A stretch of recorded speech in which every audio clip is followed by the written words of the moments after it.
So alamin po natin ang sitwasyon mga sangkay kasi diniklara na daw po si Torre na panalo sa boxing by default kasi hindi po pumunta si Baste at magugulat kayo mga sangkay, malulula kayo sa sobrang daming tao na pumunta doon. Tingnan po natin mga sangkay.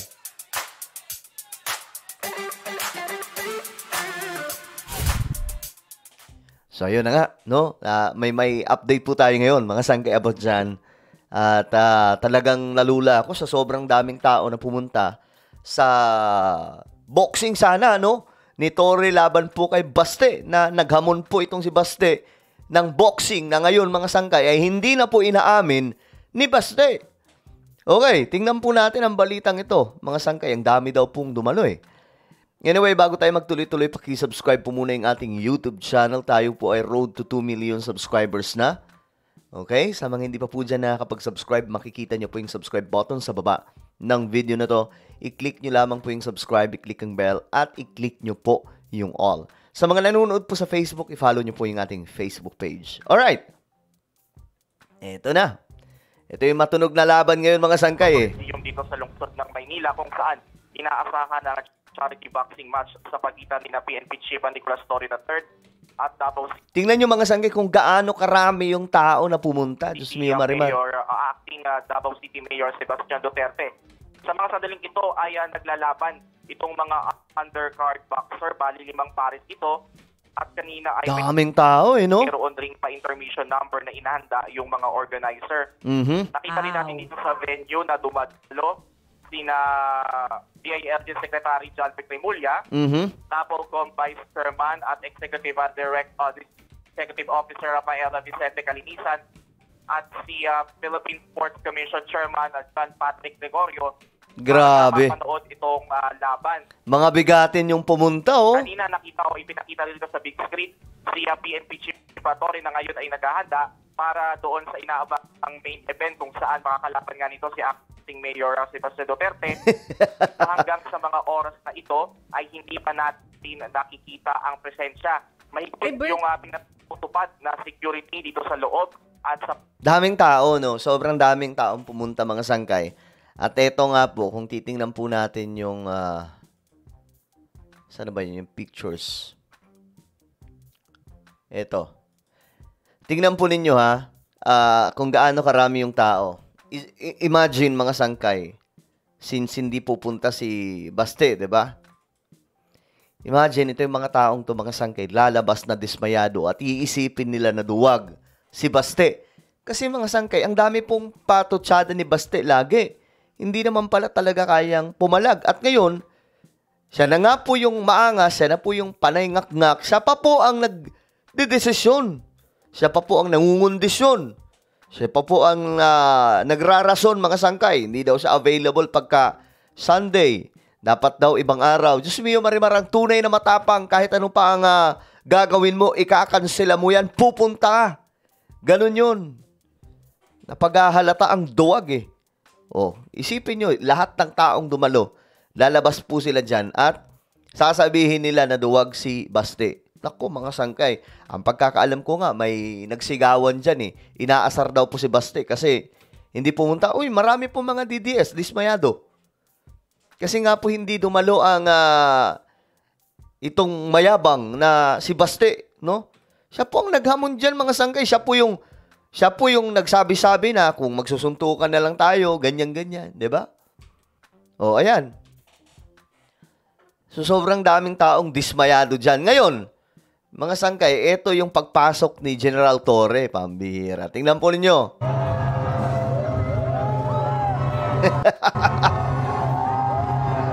Yan yung may bayag. Pumupunta. Pambihira.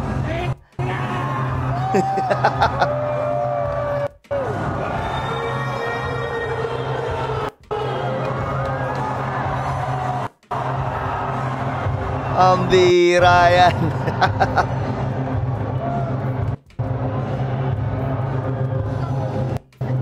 So mamaya mga sangkay, meron po siya dito pasabog. Titingnan po natin.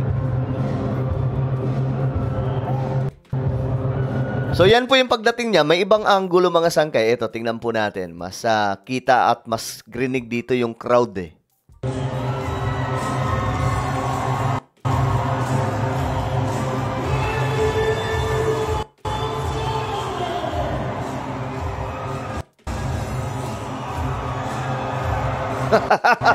Grabe yung sigawan ng mga tao.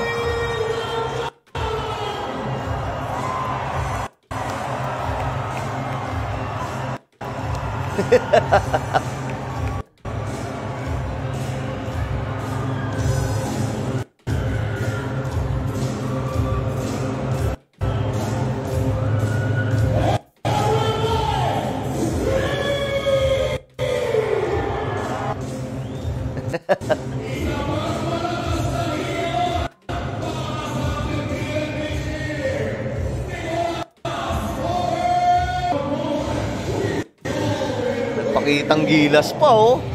Kasi hindi pumunta si Baste.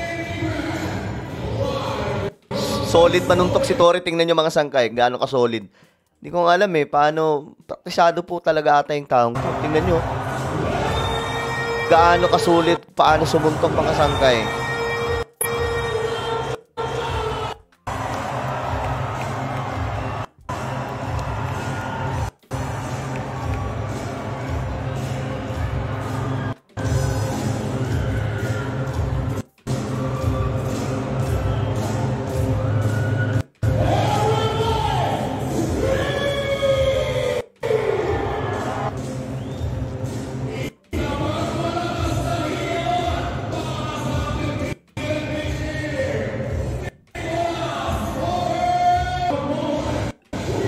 Yan o, tingnan nyo kung paano siya manuntok mga sangkay.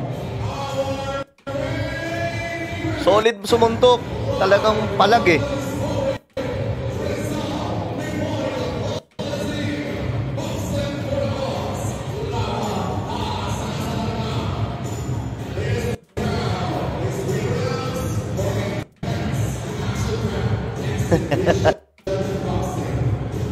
O ngayon mga sangkay, diniklara nga po siyang panalo at ito po yun kasi hindi pumunta yung naghamon. Absent.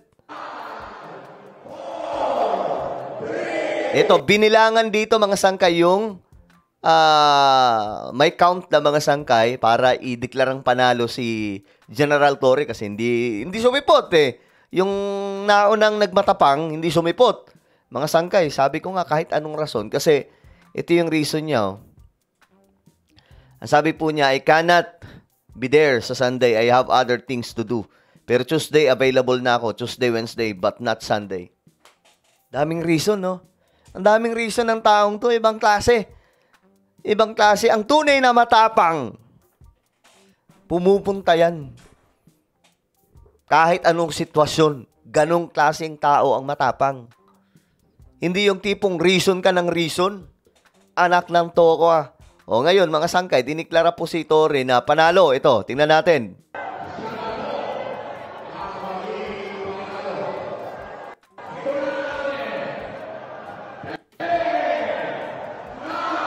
Nagbilang na.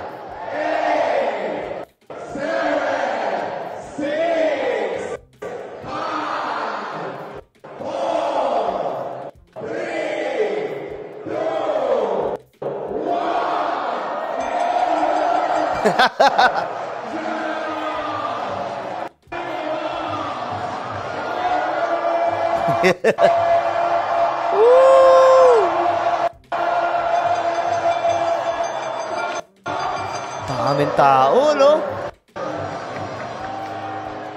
Ang bihira. So, mayroon po siyang hawak dyan na belt, mga sangkay eh.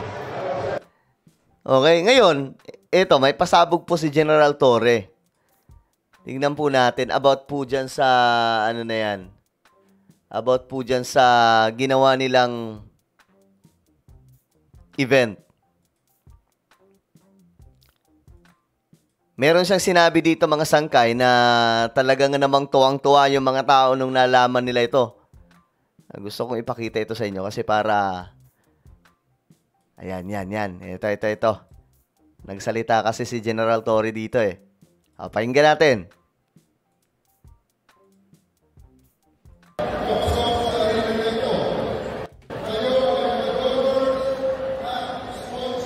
Ayan na, yung mga donors at sponsors.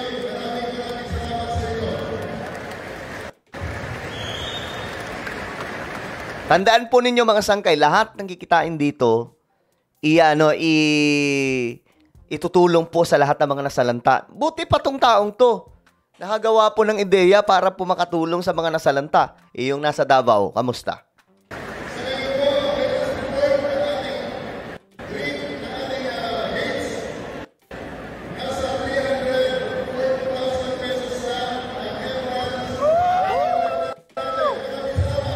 Nasa 300,000 pesos daw po yung entrance. Yung tickets po ata ito mga sangkay.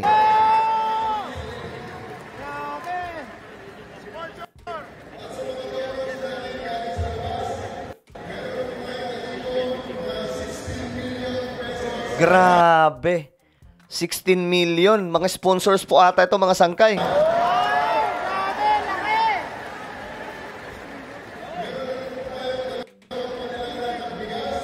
Mayroon daw pong 2 toneladang bigas. Dami, mga grocery. Yan po yung resulta, mga sangkay, ng boxing match. Si Baste kasi ang daming arte, mga sangkay. Pambira, kala mo, hindi lalaki.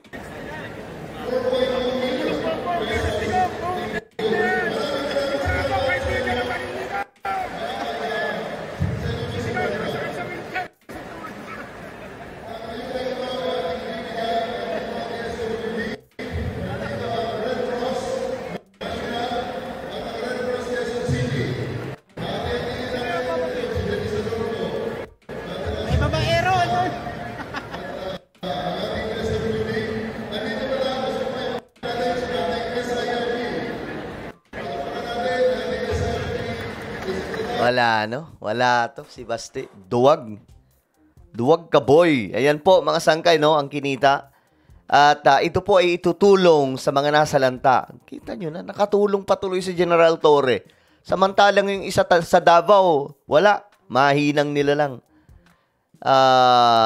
Nakapagkolekta ng 300,000 worth ng entrance fee. Donations.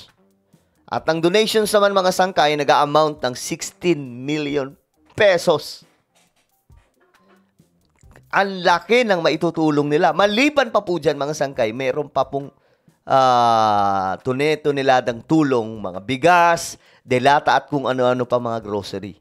So yun po yung malaking pasabog ni Torre. So again, congratulations po kay General Torre. Isa kang malupit na nilalang. Ano ba ang inyong opinion, mga sangkay? Comment down below. Naku, yari si Basti dito. Nakakahiya po talaga to, mga sangkay. Meron tayong YouTube channel, Sangkay Revelation. Hanapin nyo po ito ngayon sa YouTube. Kapag nakita nyo na, i-click nyo po yung subscribe, i-click ang bell, at i-click nyo po yung all. Ako na po ay magpapaalam. Mag-ingat pong lahat. God bless everyone.